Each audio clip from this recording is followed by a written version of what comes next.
एक डायरेक्टर है, वो दुनिया की देश की सबसे बड़ी ब्लॉकबस्टर्स उन्होंने दी। राजमौली सर की मैं बात कर रहा हूँ। बाहुबली 1, बाहुबली 2, मगधीरा, मक्खी, साउथ की RRR, ऑस्कर भी मिली है।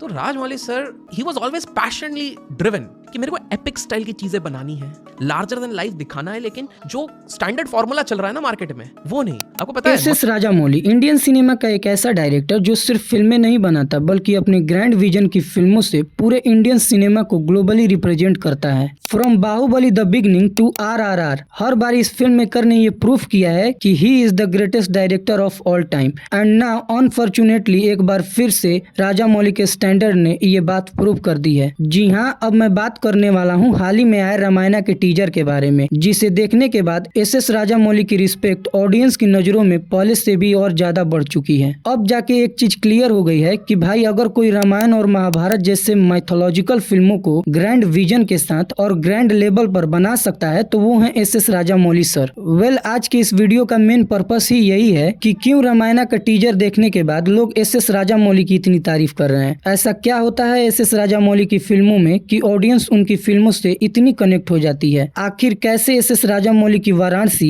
लिटरली रामायणा से अब बड़ी मूवी होने वाली है। एंड लास्ट क्वेश्चन, जो इस मूवी का मेन क्वेश्चन भी है कि क्यों आज के टाइम में रामायण और महाभारत जैसे बड़े प्रोजेक्ट्स को राजामौली ही बना सकते हैं और कोई नहीं। अब देखो, जब से रामायण का एक ग्लिम्स रिलीज हुआ है तब से इसे आदि पुरुष 2.0 biggest disaster of all time, फिर से आदि पुरुष AI रामायण लाइक टैग मिल रहा है। वैसे ये बात उससे इसके वीक BFX और विजुअल्स को लेकर कहा जा रहा है। लिटरली ट्रू बोलूं तो नमित मल्होत्रा ने जो रामायण के लिए प्रॉमिस किया था कि वो इसे अब तक का सबसे बिगेस्ट प्रोजेक्ट बनाएंगे, इस फिल्म से इंडियन सिनेमा को ग्लोबली रिप्रेजेंट करेंगे, जो कि अब इसके ग्लिम्स से पूरा होता हुआ दिखाई नहीं दे रहा है। वेल, जब भी ऐसी कोई हाईली बजट BFX वाली मूवीज अनाउंस होती हैं तो उन पर ऑटोमेटिकली एक रिस्क होता है। जो मूवीज इन रिस्क को हैंडल नहीं कर पाती वो टाइम के साथ फ्लॉप हो जाती हैं। लेकिन इंडिया में एक डायरेक्टर है जिसने सबसे पहले ऑडियंस को VFX का रियल मीनिंग समझाया था और साथ ही अपने मूवी के ग्रैंड VFX से इंडियन सिनेमा में एक स्टैंडर्ड सेट कर दिया था। और वो कोई और नहीं बल्कि इंडिया के बिगेस्ट डायरेक्टर एस राजामौली हैं, जो इम्पॉसिबल मूवी को भी पॉसिबल बना देते हैं। क्योंकि इंडिया में जब भी ग्रैंड VFX की बात होती है तो लोग ऑटोमेटिकली राजामौली को याद करते हैं। उन्होंने VFX को सिर्फ यूज नहीं किया था बल्कि उससे एक नए लेवल पर ले गए थे, जहां उनकी मूवीज CGI आर्टिफिशियल नहीं लगती, बाकायदा रियल लगती हैं। उनका स्ट्रेंथ ही ये है कि उनकी मूवीज के विजुअल्स ग्रैंड होते हैं, क्लीन होते हैं और सबसे इम्पोर्टेंट बिलीवेबल होते हैं। इसीलिए जब रामायण के विजुअल्स उतने स्ट्रॉन्ग फील नहीं हुए तो कंपैरिजन होना नेचुरली स्टार्ट हो गया और लोग रामायण से ज्यादा राजामौली के स्टैंडर्ड की बात करने लगे, उनकी तारीफ करने लगे, क्योंकि राजामौली ने ही ऑडियंस की एक्सेप्टेशन के लेवल को चेंज कर दिया था।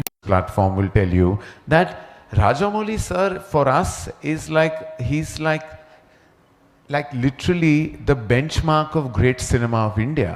We are all humble students wanting to learn from the master. He's a master.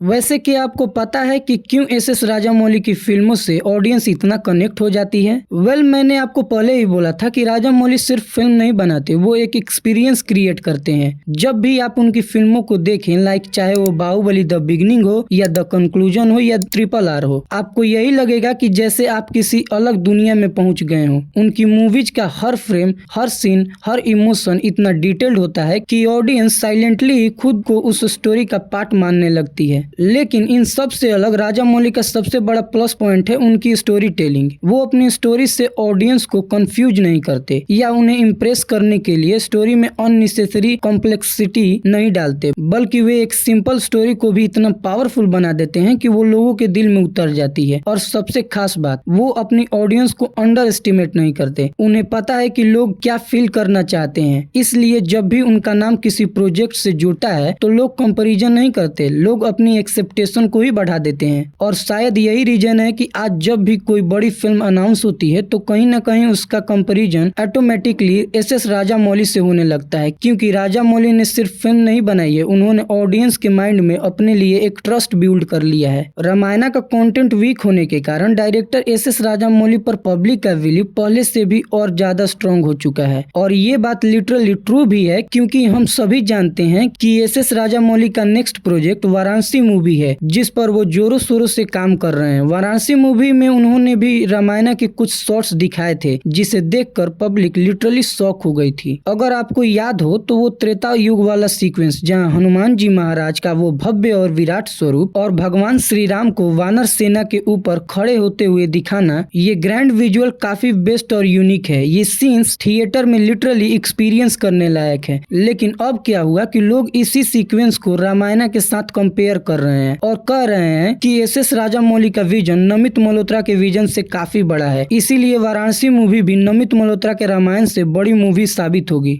India में जब भी कोई बड़ा प्रोजेक्ट अनाउंस होता है, स्पेशली जब रामायण और महाभारत जैसी माइथोलॉजिकल फिल्म, तो ऑटोमेटिकली ऑडियंस के दिमाग में एक ही नाम आता है और वो है एस राजामौली सर का। क्योंकि ऑडियंस को लगता है कि अगर कोई इंसान इतने बड़े माइथोलॉजिकल सब्जेक्ट को सच में ग्रैंड लेवल, रिस्पेक्ट और इमोशन डेप्थ के साथ प्रेजेंट कर सकता है तो वो सिर्फ और सिर्फ राजामौली ही है। रामायण और महाभारत ये दो ऐसे प्रोजेक्ट्स हैं जिन्हें बनाने के बारे में कोई डायरेक्टर सोचता भी नहीं है। ऐसा नहीं है कि कोई इसे बना नहीं सकता, बल्कि इसलिए क्योंकि इसके बेस्ट और आइकॉनिक वर्जन पहले से ही मौजूद हैं, जिसे ऑडियंस खूब पसंद भी करती है। अब ऐसे में कोई क्यों ही रामायण और महाभारत जैसी मूवी बनाएगा। लेकिन समय समय पर ओम राउत जैसे डायरेक्टर उठते हैं, अपनी कला का प्रदर्शन पूरी दुनिया के सामने करते हैं और फिर रिटर्न में दुनिया उन्हें अपना प्रदर्शन दिखाती है। यहाँ तक कि मूवी का वो सुपरस्टार भी उसे नहीं छोड़ता।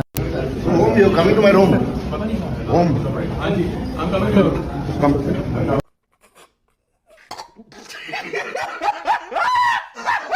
जोक सपाट नमित मल्होत्रा ने भी यही कहा था कि वो रामायण को ऐसा बनाएंगे वैसा बनाएंगे, लेकिन सच कहें तो ग्लिम्स देखने के बाद ऐसा कुछ फील नहीं होता। ऐसे में ये सवाल होता है कि आखिर फ्यूचर में कौन रामायण और महाभारत जैसे प्रोजेक्ट्स को बनाएगा। एंड लिटरली सबका आंसर एक ही है, एस राजामौली। सबको मालूम है कि राजामौली से बेहतर और कोई इस प्रोजेक्ट को नहीं बना सकता। अभी के टाइम में कोई ऐसा डायरेक्टर नहीं है जो ऐसे सब प्रोजेक्ट्स को हैंडल कर सकता है। लेकिन क्या ये बात एस राजामौली को नहीं पता? उन्हें नहीं मालूम कि उन्हें इन मूवीज पर काम करना चाहिए? एस राजामौली को सब पता है और वो इस पर खुलकर बात भी कर चुके हैं। इवन उनका ड्रीम प्रोजेक्ट भी महाभारत ही है। Just to read all the versions that are existing in the country would take an year or more. Just to read what is existing, not even putting one word on the paper. So it would be such a huge project. At present, I can only make a guess. I'm assuming it will be. अब देखो, इस thought से एक चीज clear होता है कि जब भी ये बंदा रामायण और महाभारत जैसे मूवीज को बनाएगा तब केवल उसे इंडिया ही नहीं देखेगा बल्कि ऑल ओवर द वर्ल्ड उसे सेलिब्रेट करने में लग जाएगा। मेरे हिसाब से S Rajamouli is the best choice for the Ramayan. वैसे आपको क्या लगता है इसके बारे में? कोई और डायरेक्टर है जो एस राजामौली से बेहतर रामायण मूवी बना सकता है? कॉमेंट में जरूर बताएं। तब तक के लिए हर हर महादेव।